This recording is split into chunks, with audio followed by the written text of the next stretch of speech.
지금 이 순간 시장에서 동시다발적으로 터진 네 가지 사건이 있습니다. 변동성 지수가 단 한 번의 거래 만에 60% 폭발했고, 중국 상하이에서는 똑같은 은 한 온스가 뉴욕보다 25달러나 비싸게 거래되고 있습니다.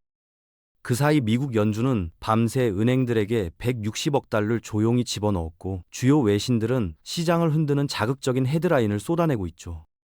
금융 언론은 이걸 제대로 설명하지 않습니다. 오히려 시선을 다른 곳으로 돌리려는 움직임이 더 노골적으로 보입니다.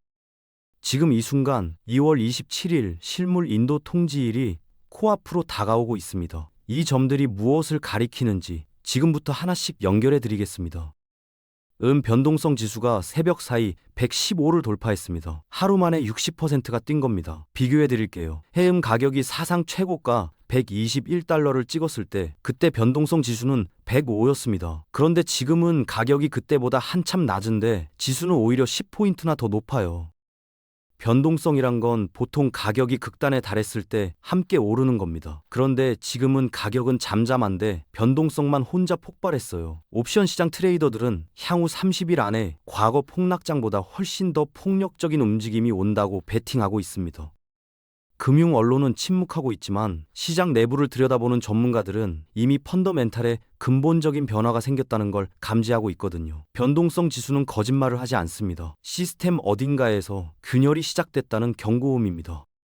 월가의 유력 전략가가 요즘 흥미로운 논리를 유포하고 있습니다. 비트코인은 트럼프의 성공에 거는 베팅, 금은 미국의 실패에 거는 베팅이라는 겁니다. 금을 산다는 건 미국이 빚을 갚을 수 없다는 자백이고 시스템 붕괴를 믿는다는 고백이라는 거죠.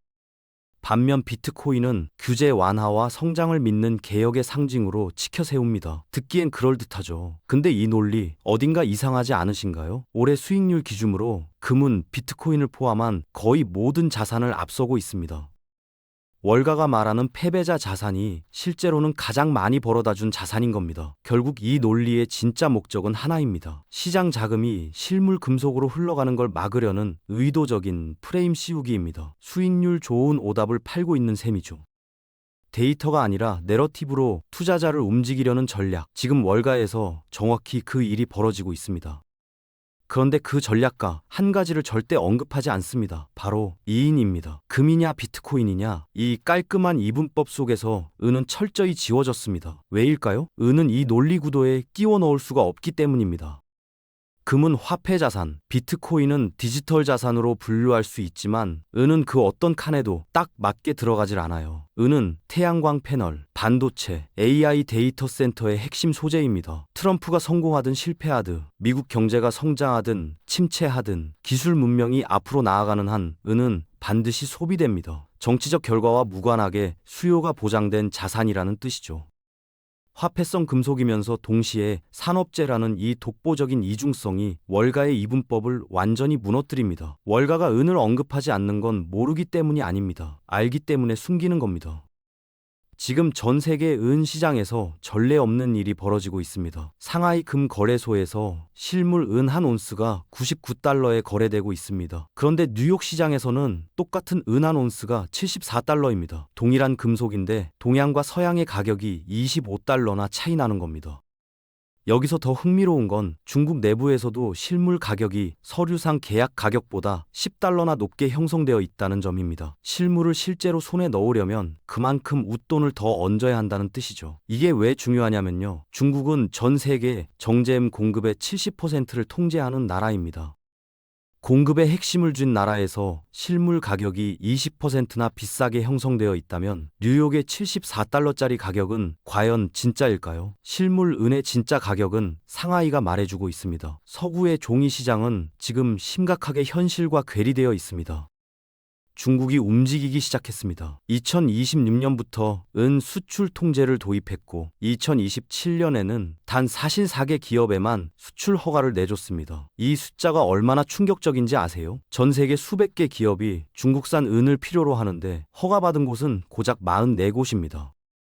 이 방식 어디서 본 적 있지 않으신가요? 중국이 희토류를 무기화했을 때와 정확히 같은 수법입니다. 관료적 절차를 통해 공급망을 틀어쥐고 필요할 때 공급을 끊어버리는 거죠. 중국 현지 언론은 이미 음을 희토류와 동급인 규제 기반 전략 물자로 공식 격상시켰다고 보도했습니다. 단순한 원자재가 아니라 지정학적 무기가 된 겁니다. 실제로 중국 당국은 자국 내에서 은 하락에 베팅하던 억만장자의 포지션을 동결시켰습니다. 자국민의 공매도조차 막으면서 실물 수요와 가격 상승을 보호하고 있는 거예요. 은이 새로운 희토류가 되는 시대 이미 시작됐습니다. 인도 시장 얘기를 안 할 수가 없습니다. 인도의 은 선물 가격이 고점 대비 35%나 폭락했습니다. 도매 허브에서는 매수자가 실종됐다는 표현이 나올 정도로 패닉 상태입니다. 여기까지만 들으면 은 시장이 완전히 무너진 것처럼 보이죠. 그런데 역설적인 일이 동시에 벌어지고 있습니다. 인도의 은 펀드로 유입되는 자금은 오히려 급증하고 있고 태양광 제조 확대로 인한 실물 수요는 전혀 꺾이지 않고 있거든요. 서류상 가격은 폭락했는데 실물을 사려는 수요는 되레 늘어나는 겁니다. 이 패턴 상하이에서 봤던 것과 똑같습니다. 그리고 지금 2월 24일 중국 시장이 재개장하면 어떤 일이 벌어질까요? 서구 시장에서 헐값에 팔리는 은을 중국이 대규모로 사들이는 차익 거래가 시작됩니다. 여기에 2월 27일 실물 인도 의무까지 겹치면 두 개의 거대한 압력이 동시에 시장을 강타하게 됩니다. 폭풍이 몰려오고 있습니다. 연준이 조용히 움직였습니다. 최근 미국 은행 시스템에 160억 달러를 밤사이 주입했고 긴급 자금 대출의 운영 한도까지 완전히 없애버렸습니다. 한도 자체를 없앴다는 건 필요하면 얼마든지 더 퍼줄 수 있다는 신호입니다. 그런데 이상한 패턴이 있습니다. 연준이 은행에 긴급 자금을 투입할 때마다 거래소는 약속이라도 한 듯 은과 금의 증거금 요건을 인상해 왔습니다. 증거금이 오르면 포지션을 유지하려면 더 많은 현금이 필요하고 버티지 못한 투자자들은 강제 청산을 당합니다. 가격이 눌리는 거죠. 결국 구조는 이렇습니다. 은행들은 하락 베팅 포지션에서 버틸 현금을 연준한테서 받고 거래소는 증거금을 올려 가격을 눌러 은행의 손실 위험을 줄여줍니다. 이건 추측이 아닙니다. 데이터로 확인 가능한 패턴입니다. 할로윈 이후 단 2달 만에 1,000억 달러가 넘는 긴급 자금이 이런 식으로 풀렸습니다. 연준의 돈이 경제를 위한 게 아닐 수 있다는 얘기입니다. JP모건 얘기를 해야 할 것 같습니다. 이 은행 최근에 폭락장 바닥에서 역대 최대 규모의 실물 은을 인도받았습니다. 쉽게 말해 가격이 가장 쌀 때 실물을 대거 확보한 거죠. 그런데 동시에 대규모 하락 베팅 포지션을 공시했습니다. 자기들은 실물을 사모으면서 시장에는 가격이 내려갈 거라고 베팅하는 겁니다. 더 구체적으로 들어가면 JP모건은 현재 자신들이 실제로 보유하지 않은 에린 5,900톤에 대해 무차입 공매도를 진행 중입니다. 가격이 오르면 천문학적인 손실을 보는 구조예요. 그러니 가격을 눌러야 할 이유가 생기는 거죠. 그런데 여기서 반전이 있습니다. JP모건 리서치팀은 올해 문 평균가를 81달러로 전망했습니다. 현재 가격보다 높은 수치입니다. 같은 은행 안에서 트레이딩 데스크는 가격을 누르고 리서치팀은 가격이 오를 거라고 말하는 겁니다. 양쪽 결과에 모두 대비하면서 고객과 시장을 동시에 기만하고 있는 셈입니다.